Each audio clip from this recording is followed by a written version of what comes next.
Okay, so just doing a quick oil change, letting the engine warm up a little bit. The exhaust, for some reason when I was on the highway, the exhaust started, like, all of a sudden started being really loud. So I guess I thought like a pipe, the exhaust line broke or something. I don't know if it was a leaky header or something, but I thought maybe because I replaced some of the muffler sections, basically the Y pipe where the two headers combine or connect to, but it was making some noise like around this area when we were driving, and it got really loud all of a sudden. And I went under the car to see what it was, and this is really weird.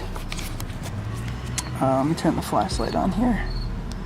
So, I went under the car, and this connection right here, this is all new. That's all new pipe and a new muffler. But right here, you see that O2 sensor right there? I added those two bolts. This O2 sensor was just hanging right next to this pipe. I don't know how the hell the previous bolts came out and how it was hanging there, but it was. So I basically got new bolts. The studs were still there. So I just got new bolts and bolted it back down. That was like the weirdest thing I've ever seen. I don't know if maybe the previous bolts were just like finger tight and weren't really on. I honestly don't know how that's possible. I was baffled. But that's the so if you have like a loud exhaust noise, I saw in a forum that was one of the culprits. So yeah, back to the oil change. Because you don't need to jack them up, especially this one. You don't need to jack it up. You can easily take these two bolts out right here on the skid pan. Just pop those two bolts out, and once you pop them out, the oil filter is right there. Wish I could show you guys this during the day.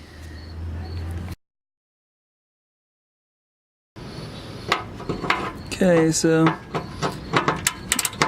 I'm gonna pop this bolt, and since I've been doing oil changes so much, I put anti-seize on these bolts, so they should just come, once you loosen them up, they should just come right off.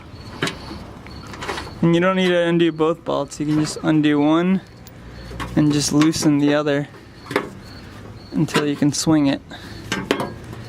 So, undid that, swung it out of the way, and your oil filter is right freaking there. Look at how easy that is. Plenty of clearance. Pop that oil filter off, and then you put a new oil filter on and close this back up.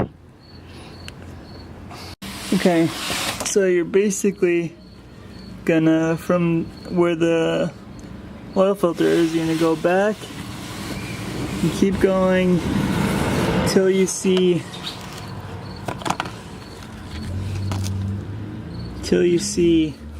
this opening right here, and then right here you'll see your oil drain pan, which is right there, and that's the bolt you're gonna unscrew. It's a 14 millimeter, so don't unscrew the one further down, which is your transmission fluid. You don't want to mistake them. So usually this the oil pan gasket tends to leak, so you'll know which one the oil pan is because it'll be leaking. Got the screw loose. Pop the screw out now. Hopefully I don't get oil splashed on the camera.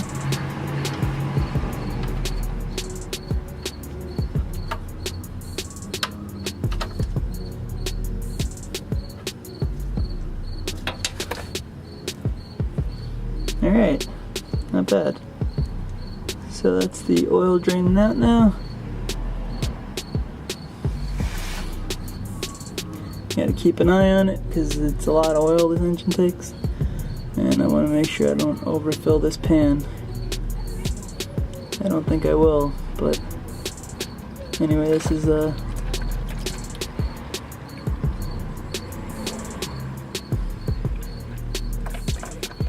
warm and looks pretty nasty. Pretty dirty, gunky oil. Glad I'm taking it out. Now this pan's getting pretty filled, and it's still pouring out. It's not slowing down at all. Might want to put this cap back in. This is a lot of oil. You gotta be prepared. I'm gonna have to make another trip.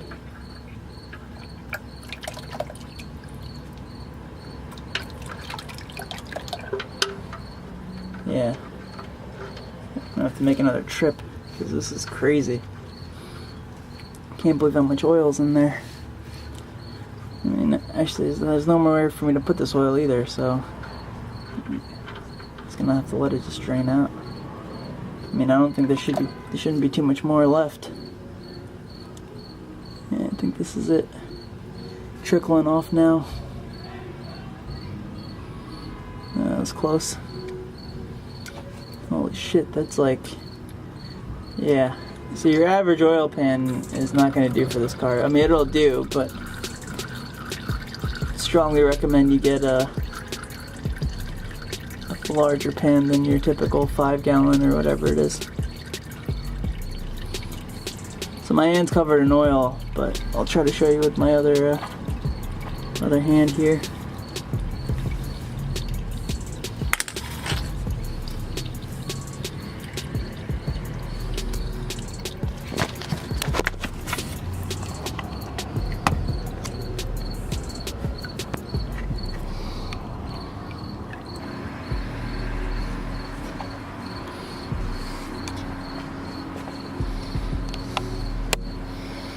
Alright, nothing but Mobile 1 for my beast. And everybody says that Quaker State and all these other brands are the best. But everybody knows what's number one. Mobile 1. Just can't beat it. Best oil ever made.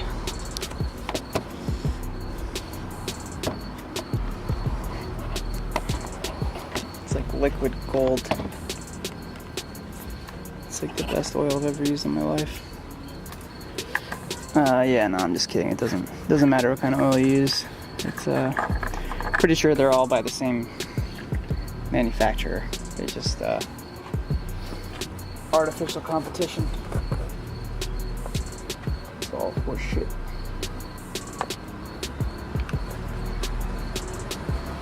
Anyway, so you want to take your brand new oil and you want to eyeball it just like that. Look how clear that is. How clean. You want to get most of it inside the engine. As long as you get more than 25% inside the engine, you're good. It takes me about 20 quarts to fill this. Just because of all the leakage. I know you guys are thinking, oh, why don't you just buy a funnel? So much easier if you're that clumsy or that uncoordinated. Well, I'll tell you one thing. Practice makes perfect. So, it used to take me about 63 quarts to fill this engine. Now I'm down to 20. So, if I would have used the funnel, I would have never got that good.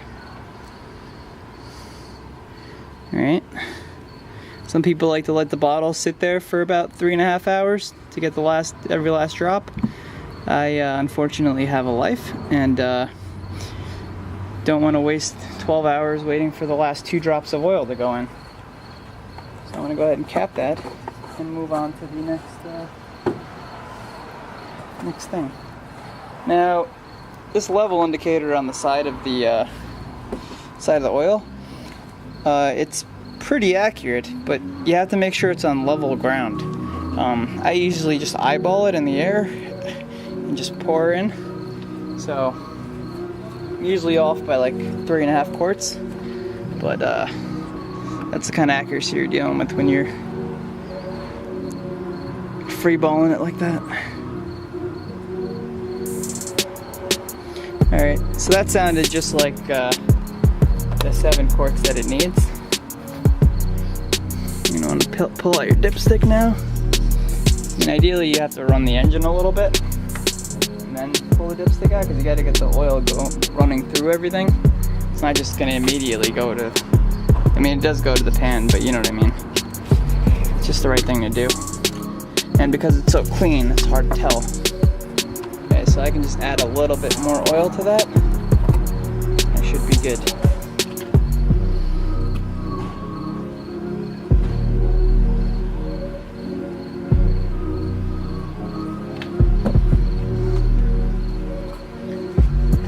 Alright, let's see where we're at.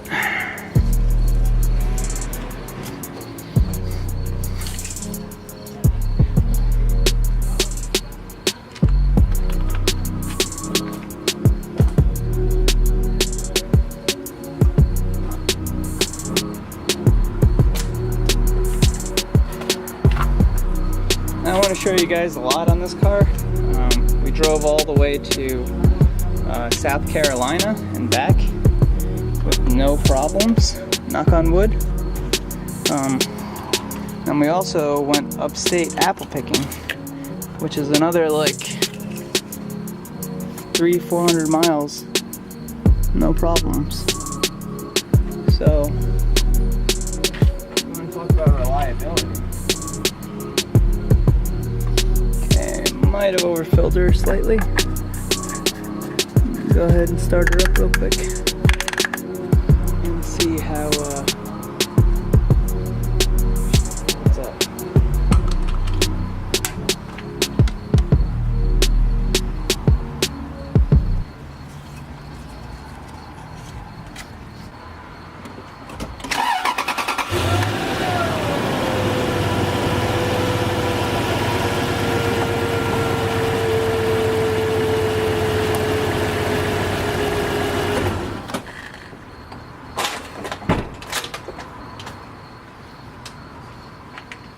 Alright, let the oil circulate a little bit. Now we're going to pull our dipstick out again. A little bit of the old oil might have mixed with the new oil, and hopefully you can actually see the reading on this thing. As you can see, the old oil mixed with the new. You can see the indicator on there. See that it's just, come on.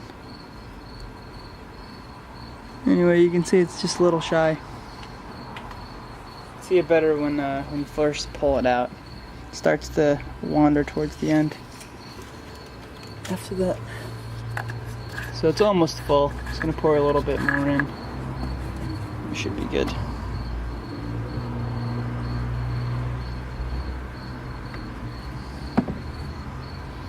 And that should do it.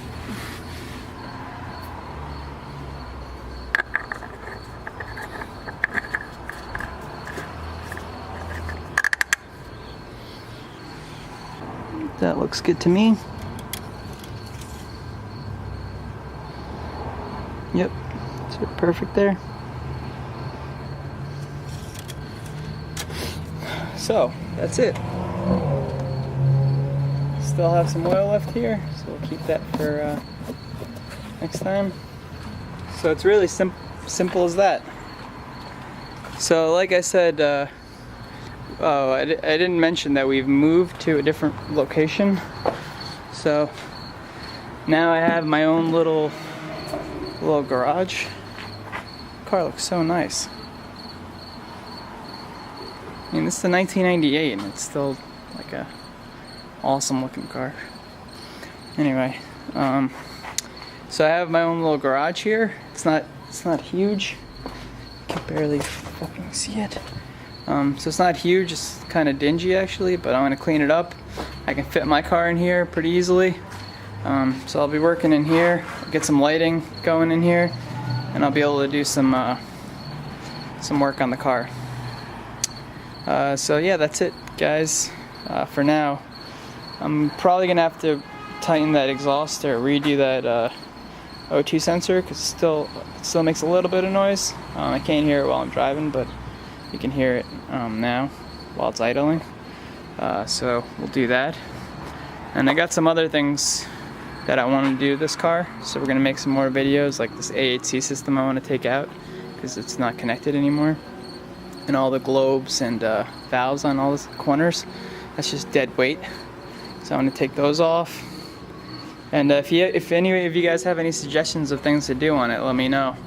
I'm probably gonna do a video on how to get these scrapes off the bumper and how to repair them, and how to get some rust-proof coatings on the bottom, and rust inhibitor and converter, so we can get rid of any rust on the bottom, because I want to keep this car for a really long time.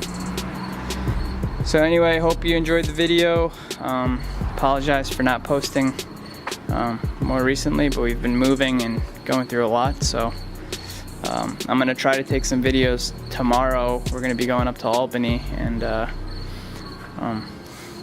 rented a Harley that we're gonna an ultra limited that we're gonna take through Vermont for a day, so that should be fun. Might get some videos of that. But yeah, oh, I wanted to show you guys the tow. We rented a U-Haul, and I needed to install this tow wiring, but I didn't have time to, I couldn't wait for them to ship me the harness that you plug into the connector under there. I don't know if any of you guys know, but there's a connector under here for the tow package. Comes with a connector, so you just buy the harness for like 20 bucks, connect it and hook it up, and you're good to go. I had to just finagle, troubleshoot find out what the wiring diagram was, and pin out all the wires accordingly and just wire it in. So I'll show you what I did for that in a separate video. So if any of you guys are in a pinch, I recommend just buying the harness. Smarter way to do it if you have the time. But if you're doing it last minute, this will help.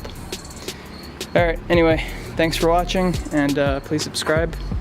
See you guys in the next one.